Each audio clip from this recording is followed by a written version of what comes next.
இன்றைய விடுகதை பார்க்கலாம். எப்போதும் மழையில் நனைவான், ஜுரம் வராது, வெயிலில் காய்வான், எதுவும் ஆகாது.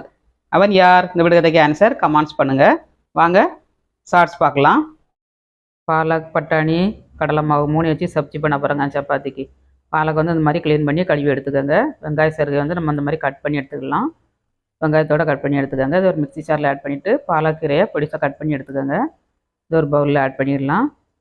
அப்புறமா மல்லித்தழையும் கட் பண்ணி எடுத்துகிட்டு இஞ்சி, மல்லித்தழை, வெங்காய சருகை, வரமல்லி, பூண்டு எல்லாத்தையும் குறைன்னு திரித்து எடுத்துக்கோங்க. கடலை மாவு 3 ஸ்பூனு நல்லா ஃப்ரை பண்ணி எடுத்துக்கோங்க. ஒரு ஃபேனில் 2 ஸ்பூன் எண்ணெய், 1 ஸ்பூன் ஜீரகம், கைப்பிடி அளவு பூண்டை கட் பண்ணி போட்டுக்கோங்க. தக்காளி, வெங்காயம், பட்டாணி, மஞ்சள் தூள், கரம் மசாலா, வரமல்லித்தூள், பெருங்காயத்தூள், தயிர் எல்லாத்தையும் போட்டு நல்லா ஃப்ரை பண்ணிவிட்டு அப்புறமாட்டு நம்ம பாலக்கையும் போட்டு கூட்டி வச்சுக்கிட்டோங்க. கடலை மாவும் ஆட் பண்ணியாச்சு, உப்பு ஆட் பண்ணியாச்சு, எல்லாம் போட்டு கொதிக்க வச்சு இறக்கணுன்னா சப்பாத்திக்கு சப்ஜி ரெடிங்க.